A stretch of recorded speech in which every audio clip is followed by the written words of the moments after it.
बताइए कि आप जेएनयू में ऐसे लोगों को फोरम कैसे देते हैं? ये देखिए, अनिर्बाण, अंजलि, अनेश्वा, स्वाति, भावना, हाँ, मैं सभी लोगों कमल, रियाज, रुबीना, उमर, समर, ये सब वहां बोल रहे थे पाकिस्तान जिंदाबाद, बंदूक के दम पर लेंगे आजादी कश्मीर की। आपके जेएनयू में नारे लग रहे थे। पहली बात आप पाकिस्तान जिंदाबाद जैसे कोई नारे नहीं लगे हैं। झूठ मत बोलिए, सारे वीडियोज में साफ साफ आ रहा है कि ये नारे लगे हैं। आप एक तो नारा भी लगा था, घर घर में मकबूल रहेगा,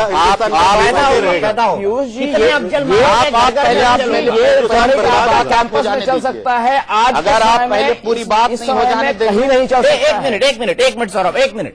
पीयूष से बताइए कि क्या ये नारा वहाँ नहीं लगा होने देंगे कि टुकड़े टुकड़े होगा भारत? पक्ष दिखाना चाहते हैं, इसका सीधा सीधा है। सुन लीजिए, ये नारा नहीं लगा टुकड़े टुकड़े होगा भारत, ये नारा वहाँ पर नहीं लगा बंदूक के दम पर लेंगे आजादी।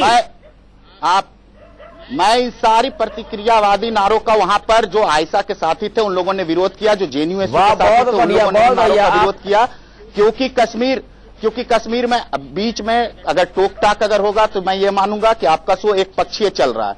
आप पीडीपी के साथ भाजपा का गठबंधन है, पीडीपी का अफजल गुरु पर क्या स्टैंड है? जब पीडीपी ने अफजल गुरु पर स्टैंड लिया, ठीक है स्टैंड कि उनका जुडिशियल किलिंग हुआ है, उस समय भाजपा के लोगों ने ये कहा कि नहीं उनकी अलग बात है, हमारी अलग बात है, बात सहमत नहीं है, लेकिन हम सरकार चला रहे हैं। अब मेरी बात पूरी लग रहा है।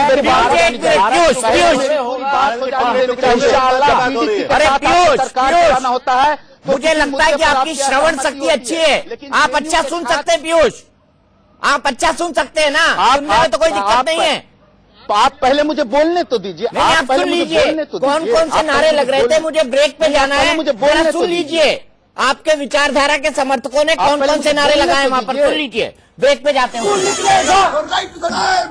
को रद्द करो, कितने अफजल मारोगे, कितने मकबूल मारोगे, मकबूल निकलेगा। मौत को रद्द करो,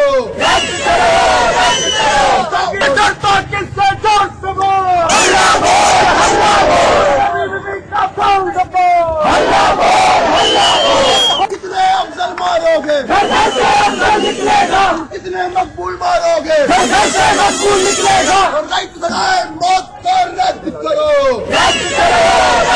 हम आजादी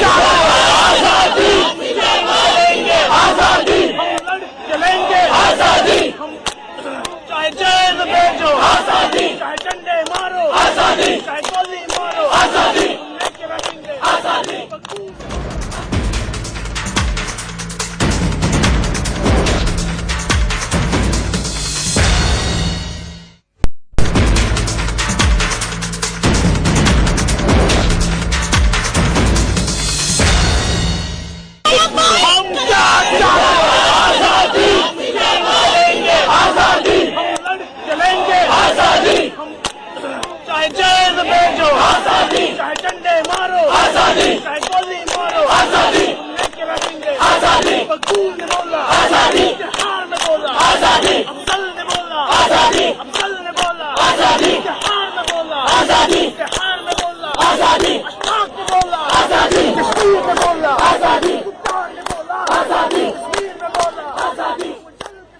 तो पीयूष, आपने सुन लिया क्या बोला उन्होंने? तो आप चाहते हैं कि जेएनयू के जो लड़के हैं, हमारी सब्सिडी पे पढ़ रहे हैं, आप उनको अफजल गुरु और मकबूल भट्ट बनाना चाहते हैं क्या? आप अगर मेरी बात अगर ध्यान से सुनेंगे तो मैं कुछ पॉइंट वाइज अपनी बातें कहना चाहूंगा। सबसे पहली बात जो कश्मीर का मुद्दा है, मेरे सवाल का जवाब दीजिए। आप ये बताइए कि जेएनयू में जो लड़के पढ़ते हैं, सवाल का जवाब नहीं दे रहा हूं, आपके सवाल का गुरु बनाना चाहते हैं, जवाब दीजिए पहले सवाल का। आपके सवाल का ही जवाब मैं दे रहा हूं। मैं किसी को मकबूल भट्ट या अफजल गुरु मेरे बनाने से कोई नहीं बन जाएंगे, ना ही मेरे बनाने से कोई भगत सिंह बन जाएंगे। पढ़ा तो वही रहे आप उनको। बहुत बढ़िया, बहुत बढ़िया। आप शायद और फिर कहिए मैं नहीं पढ़ा रहा है। आपने इशारे करके हमारे कैंपस को इस तरह बना रखा है। अगर बोलने नहीं देंगे तो फिर मेरी बात कैसे जाएगी आप तक? मैं क्या कह रहा हूं कि पीडीपी के साथ जिनका भाजपा के साथ गठबंधन है, पीडीपी का बिल्कुल डिफरेंट व्यू है अफजल गुरु पर। पीडीपी भी ये मानती है कि अफजल गुरु की जुडिशियल किलिंग हुई है और उनके साथ भाजपा बना रही है। जब भाजपा से ये सवाल पूछे, एक सेकंड मेरी बात अब हो जाने दीजिए। नहीं, आप गलत बात करें तो बात कैसे हो जाने मानती है आप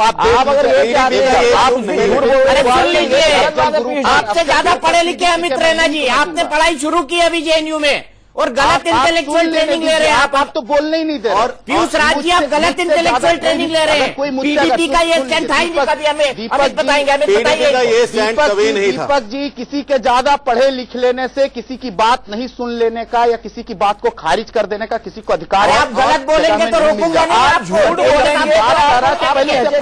अगर आप मेरी बात भी नहीं है, बात है तो मैं उस रैली में भारत को बर्बाद होने के नारे लगाए गए हैं, उस रैली में भारत के टुकड़े होने के नारे लगाए गए हैं। उसमें आपका एक व्यू हो सकता है अफजल गुरु किलिंग पे, बट भारत को बर्बाद करने पर आपका व्यू नहीं हो सकता। तरह के धार्मिक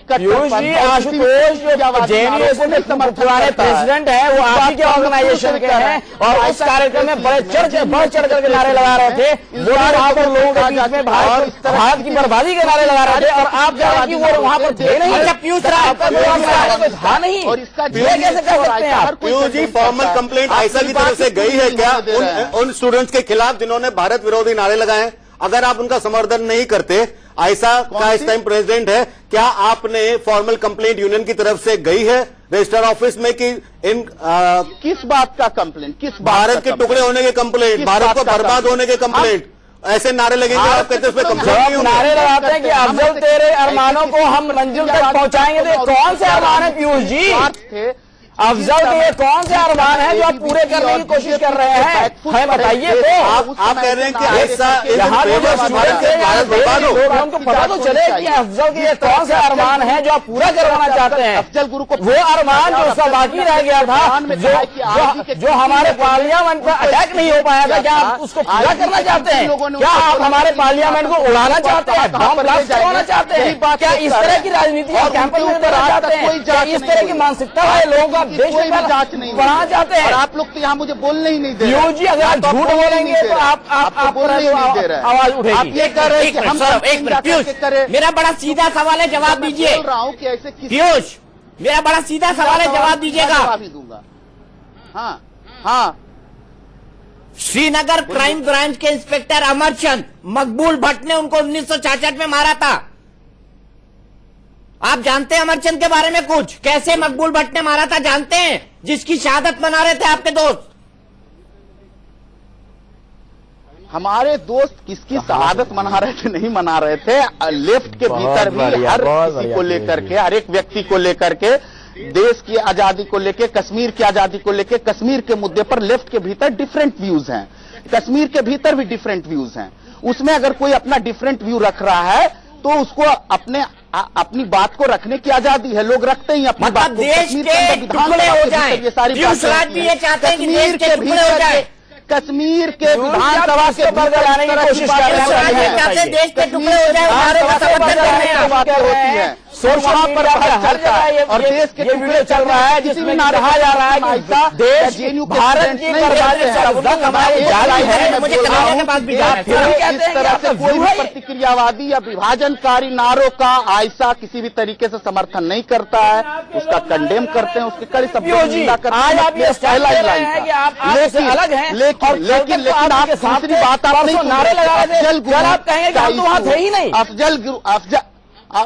अफजल गुरु के इशू को लेकर के जिस तरह से हवा दिया जा रहा है कि अफजल गुरु के पक्ष में होना और नहीं पक्ष होना और देशद्रोही और इसकी बात नहीं हो रही। पीयूष जी बात हो रही है कि आपने नारे लगाए हैं देश को तोड़ने के लिए, आपने नारे लगाए हैं देश को बर्बाद करने के लिए, अभी आपने नारे लगाए हैं महात्मा गांधी का शहादत जब ये नारे लगेंगे तो आपकी बात होगी। हम इस पे आपकी बात नहीं कर रहे हैं।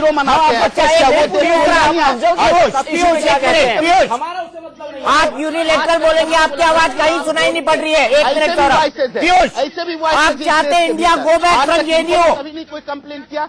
सवाल का जवाब दीजिए। खिलाफ कंप्लेंट किया? सवाल का जवाब दीजिए।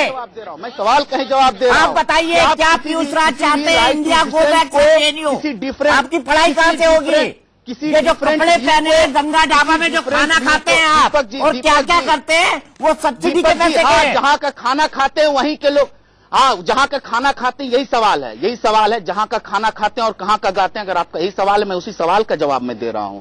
डिफरेंट व्यूज है। क्या आरएसएस और बीजेपी के लोग 30 जनवरी को हो ही नहीं रही है। आपका एक अफजल गुरु के हैंगिंग पे व्यू हो सकता है, बट भारत की बर्बादी को लेकर व्यू नहीं हो सकता। आप कह रहे हैं कि आपका व्यू है कि भारत बर्बाद हो, हीरो बनाते हैं। आप कह रहे हैं कि आपका व्यू है भारत बर्बाद हो। मैं ये कहना चाह रहा हूं कि यहाँ पर आपका ये व्यू है कि अफजल गुरु पूरे हो, उस पर और अगर किसी का डिफरेंट व्यू है तो आपका अपना व्यू हो सकता है, उसको फांसी सही से मिली या नहीं मिली, आपका हो सकता है। लेकिन जब आप उससे आगे बढ़ करके भारत को तोड़ने के नारे लगाएंगे, आप भारत को बर्बाद होने के नारे लगाएंगे, भारत को बाहर करने के नारे लगाएंगे, तो हमारा प्रश्न उठेगा। हमारा मुस्लिम पंथ हो, अगर आप मोनोलॉग से आपकी बात देश नहीं सुनेगा। मैं सिर्फ आपको इतना जानना चाहता हूँ आपसे कि क्या आप उन छात्रों का समर्थन करते हैं जिन्होंने इंडिया गो बैक, भारत बर्बाद होगा, कश्मीर आजाद होगा, भारत के टुकड़े टुकड़े होंगे, बंदूक के दम पर लेंगे आजादी, ऐसे नारों का क्या पीयूष राव समर्थन करते हैं? ऐसे छात्रों का हम लोग समर्थन नहीं करते हैं। ऐसे सारे प्रतिक्रियावादी नारों का हम लोगों ने कंडेम भी किया, जेएनयू-एसयू ने भी कंडेम किया है, आयशा ने भी कंडेम किया कि किसी भी तरह के प्रतिक्रियावादी नारों से देश का राइट नहीं मजबूत होता है। और ऐसे नारे लगाने वाले के क्या निहित स्वार्थ थे, क्या उनके उद्देश्य थे कि जिससे जिस समय पूरा भाजपा रोहित वेमुला के केस में आपके कार्यकर्ता आशुतोष के ऊपर क्या आरोप लगाया गया था, लगाया गया था कि उन्होंने अफजल गुरु को विरोध किया है उस वीडियो और उनको ये कहा गया था कि इसी निकाला गया और कन्हैया के पास चलते। कन्हैया, उन्होंने कहा, रोहित वेमुला ने कहा, आप मुझे ये बताइए कि कल से लेकर आज तक अब तो 48 घंटे बीत गए। जरा पीयूष राज कुछ कह रहे हैं जो उनकी बात तर्कों से परे है। मुझे नहीं लगता कि आयशा का कोई व्यक्ति तर्कों से परे भी बात कर सकता है। लेकिन मैं फिर कन्हैया के पास जाऊंगा। आप कल मुझे कह रहे थे कि जेएनयू को आप शिक्षा का मंदिर ना कहें, यही कह रहे थे ना आप? अगर लग रहा है बात, दीपक जी आपको ये दीपक जी मेरी आवाज सुन पा रहे हैं? बिल्कुल कन्हैया जी, आप कल ये कह रहे थे ना जेएनयू को आप शिक्षा का मंदिर ना कहिए, मंदिर मत कहिए आप। अच्छा, एक अपील जी, आपका एक अपील है हमारा आपसे कि आप बाकी लोगों का ऑडियो थोड़ा स्लो कर दीजिए, क्योंकि मुझे सुनने में थोड़ी दिक्कत हो रही है। आप बिल्कुल कर दिया। मैं आपके सवाल का जवाब, मैं आपसे ये जानना चाहता हूँ, आपके सवाल का मैं आपसे ये जानना चाहता हूँ। आपने मुझसे कहा मंदिर मत कहिए, मैंने कहा मस्जिद कह देते हैं, गिरजाघर कह देते हैं, चर्च कह देते हैं, तो आप थोड़ा हंसने लग गए थे, असहज हो गए थे। मैं आपसे ये जानना चाहता हूँ, फिर आप अपना नाम भी कन्हैया से बदल लीजिए। कन्हैया भी भगवान है हिंदुओं के, आप भी कुछ दूसरा नाम रख लीजिए। बात कर रहे हैं आप, गैर तार्किक बात कर रहे हैं। दीपक जी, ये गैर तार्किक बात। दीपक जी मेरी आवाज सुन पा रहे हैं? हाँ बिल्कुल सुन रहे कन्हैया जी। हाँ, मेरा जवाब सुन लीजिए। पहली बात तो ये है कि आप मीडिया ट्रायल करना बंद कर दीजिए। इस देश में कोर्ट है, कोर्ट खिलाफ नारे लगाना बंद कर दीजिए, हम ये बंद कर देंगे। और हम संविधान पे सुनिए, आप चिल्लाइए मत, आप चिल्लाइए मत, ठीक है? देश को टुकड़े करने की बात आराम से सुनिए, दीजिए कि देश आप आराम से सुनिए। पहले हम आपको माला पहनाएंगे। आपका नौकर नहीं हूँ, आपका नौकर नहीं हूँ, आपको माला पहनाएंगे। मैं आपका पत्रकार हूँ कि आप मेरा शोषण करेंगे। आप पहले आराम से बात कीजिए जेएनयू प्रेसिडेंट से, ठीक है? आपको बात करने की तमीज। अगर यही जोश अगर आपने उस कार्यक्रम के समय दिखाया होता जहां पर भारत को तोड़ने की बात की जा रही थी, भारत को बर्बाद करने की बात की जा रही थी, हिस्सों में तोड़ने की बात की जा रही थी, वहां अगर आपने ये जोश दिखाया होता तो शायद आज हम आपके साथ रहते कि जेएनयू का प्रेसिडेंट होने के नाते जेएनयू जो कि एक और आप अगर ये विश्वविद्यालय है जिसको हम शिक्षा संस्थान का सबसे अच्छा विश्वविद्यालय मानते हैं, वहाँ हमारा जो प्रेसिडेंट है वो उन लोगों के साथ खड़ा है जो भारत को तोड़ने की बात करता है, भारत को बर्बाद करने की बात करता है। और तो और उस सभा को संबोधित करता है, उस सभा को संबोधित करता है। हमें शर्म आती है कि जेएनयू का एक ऐसा प्रेसिडेंट है हमारे पास। अपनी बात जनता को सुनाते हैं। हम लोग जो अपनी बात जनता को कहना चाहते हैं उससे आपका कोई लेना देना नहीं है। आप पहले ही ये देश के नागरिकों के लिए, देशभक्तों के लिए, देशद्रोहियों के लिए नहीं, जो ये नारे लगाए और कि भारत बच जाएगा, कश्मीर अलग हो जाएगा, उसके लिए संविधान नहीं है। देना है और हमको लगता है कि इस देश में गैर बराबरी है, हम संघर्ष करते हैं, इसीलिए आज गैर बराबरी की मीडिया भी भारत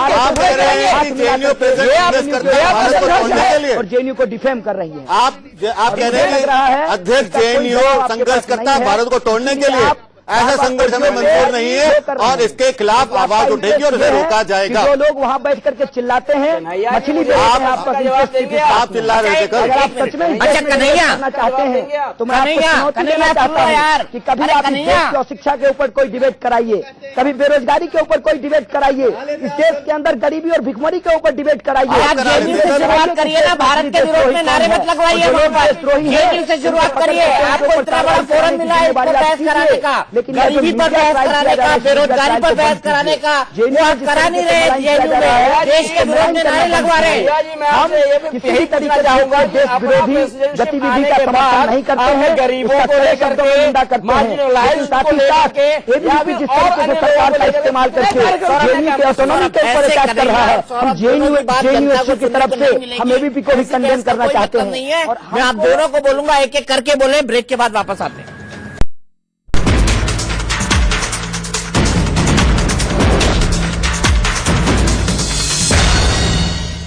कश्मीर की आजादी तक जंग रहेगी, कश्मीर की आजादी तक जंग रहेगी, भारत की बर्बादी तक जंग रहेगी, भारत की बर्बादी तक जंग रहेगी, कश्मीर की आजादी तक जंग रहेगी, कश्मीर की आजादी तक जंग रहेगी, भारत की बर्बादी तक जंग रहेगी, भारत की बर्बादी तक जंग रहेगी, कश्मीर की आजादी तक जंग रहेगी, कश्मीर की आजादी तक जंग रहेगी, भारत की बर्बादी तक जंग रहेगी, भारत की बर्बादी तक जंग। तो कन्हैया, जो स्टूडेंट यूनियन जिसके आप अध्यक्ष हैं, वहां के कुछ छात्र चाहते हैं जेएनयू के कि भारत की बर्बादी तक, अगर भारत बर्बाद हो जाएगा तो आपका जेएनयू भी नहीं रहेगा। कन्हैया, जिसके आप छात्र नेता बनकर बैठे हुए हैं, बताइए। पीयूष, आप बता दीजिए। देखिए, ऐसे किसी भी प्रतिक्रियावादी नारे का मैंने पहले भी कहा है कि हम लोग इसका घोर विरोध करते हैं। अरे तो हो कैसे गया जेएनयू में, ये बताइए। Progressive movement. अब यहाँ अगर कोई कुछ बोल रहा है तो किसी के मुंह पर कोई लगाम तो नहीं लगाता है ना। अब आप इतना बात बोल रहे हैं, मीडिया में हर दिन तरह तरह की आप बातें बोलते हैं, कोई आपके ऊपर तो लगाम लगाने आता नहीं है। नहीं सर, हम लेकिन हम यही कह सकते हैं, हम उसका खंडन कर सकते हैं। हम उसके साथ हम उसके साथ नहीं खड़े हैं, नारे नहीं लगाते हैं, हम भारत की बर्बादी की दुआ नहीं करते हैं, हम किसी आतंकवादी को महिमा मंडित नहीं करते हैं। तो हम कर रहे हैं जी। आपके सदस्य आप लोग से क्या आपको पता है, कार्यक्रम में हिस्सा यहाँ पर यही बता रहा था कि आप उसको इंडोर्स करते हैं। कोई आयसा के कार्यक्रम में नहीं हिस्सा ले रहे थे, एबीवीपी के लोग वहाँ पर लोग आए थे, इनको बता दो, एबीवीपी के लोग आजादी दी है। जैसे आपके नेता उस कार्यक्रम में हिस्सा ले रहे थे, तो हम कैसे मान रहे कि आयसा वालों ने इसे इंडोर्स नहीं किया है? आप क्या आशुतोष आज आयसा से बाहर हो गए हैं क्या? या उनकी आइडेंटिटी आयसा से अलग है? एकदम नहीं दिया है। तो फिर बताइए कि जब वहां पर लोग एड्रेस कर रहे हैं, नारे लगा रहे हैं, भारत की बर्बादी का नारा आशुतोष ने बिल्कुल ही नहीं दिया है। आशुतोष ने भारत की बर्बादी का नारा बिल्कुल नहीं दिया है। तो वहां नारे लग रहे थे तो आपने नंबर एक बात, नंबर दूसरी बात, आप बात बोलने ही नहीं दे रहे। आप यहाँ पर आप एक मिनट में कन्हैया को जोड़ना चाहता हूँ। पीयूष जी की बात बोलने बात बताइए, बात बनाते रहेंगे। कन्हैया जुड़ गए क्या हमारे साथ पीसीआर? अच्छा, मुझे ये बताइए, हम कंक्लूड करने जा रहे हैं, आखिरी सवाल मैं पूछूंगा। अमित, मैं आपसे जानना चाहूंगा, क्या ऐसे लोग जो देशद्रोहियों का समर्थन करते हैं, भारत के टूट जाने की दुआ करते हैं, क्या उनके पास भी अभिव्यक्ति की आजादी होनी चाहिए? देखिए, इस जो कल और परसों के इंसिडेंट है उसमें दो पक्ष हैं। एक तो है कि आपका व्यू हो सकता है जुडिशियल डिसीजन को लेकर, और आपको पूरा हक है कि आप उस पर अपना व्यू सहमत करें, बट उस व्यू को लेकर अगर आप कहें कि भारत बर्बाद हो, भारत नष्ट हो, तो वो वो फ्रीडम ऑफ स्पीच के बाहर है। बिल्कुल खेदजनक है, देशद्रोह कहा जाएगा। कन्हैया, मैं अभी नारे सुना रहा था कि भारत की बर्बादी तक, ये आपका जेएनयू जो है, जिसके स्टूडेंट यूनियन के आप अध्यक्ष हैं, वो जेएनयू में नारे लग रहे हैं। जेएनयू के कुछ छात्र कह रहे हैं कि भारत की बर्बादी तक जंग जारी रहेगी। अगर भारत बर्बाद होगा तो आपका जेएनयू भी बर्बाद हो जाएगा। इसीलिए आज आपकी तारीफ हाफिज सईद कर रहा है कि सपोर्ट जेएनयू को ट्रेंड कराओ। दीपक चौरसिया जी, आपके जैसे पत्रकार इस देश में रहेंगे तो देश ऐसे ही बर्बाद हो जाएगा। नहीं, आपके जैसे नेता रहेंगे तो उससे जल्दी हो जाएगा। आपके जैसे नेता रहेंगे और आपके जैसे लोग रहेंगे जो भारत की बर्बादी की कामना करते हो तो देश वैसे ही बर्बाद हो जाएगा। कन्हैया जी, आपको तो भाई साहब आप चुप रहेंगे तो बोलने दीजिए। यूनिवर्सिटी के प्रेसिडेंट होने के बावजूद आपके कैंपस में इस तरह की एंटी नेशनल एक्टिविटीज हो रही हैं और आप उस, और सबसे शर्मिंदगी की बात यह है कि आप उसको यहाँ पर आकर के डिफेंड कर रहे हैं। मैं शर्म की बात है कन्हैया, शब्दों में उसकी निंदा करता हूँ। भारत विरोधी देश, मैं कड़े शब्दों में उसकी निंदा करता हूँ डिफेंड और मोदी को रिस्पॉन्सिबिलिटी लेते हुए इस्तीफा मांगता हूँ मोदी से कि उसके देश में किस तरीके से ये बात कैसे हो रही है, दे रहा है। अगर आपको एक मिनट, इस देश की व्यवस्था गड़बड़ हो रही है, कंक्लूड इसके लिए गृहमंत्री को जिम्मेवारी लेकर के राजनाथ सिंह को इस्तीफा देना चाहिए। इसी वक्त इस घटना के प्रोटेस्ट में जेएनयू के अध्यक्ष पद से इस्तीफा दे देता। अगर आपने हिम्मत है तो एफआईआर कराएं और अलग हो इससे। टुनाइट विद दीपक चौरसिया में आज इतना ही, लेकिन इंडिया न्यूज पर खबरों का सिलसिला लगातार जारी है। हम आपको इससे जुड़े एक एक मुद्दे की पल पल की जानकारी देते रहे।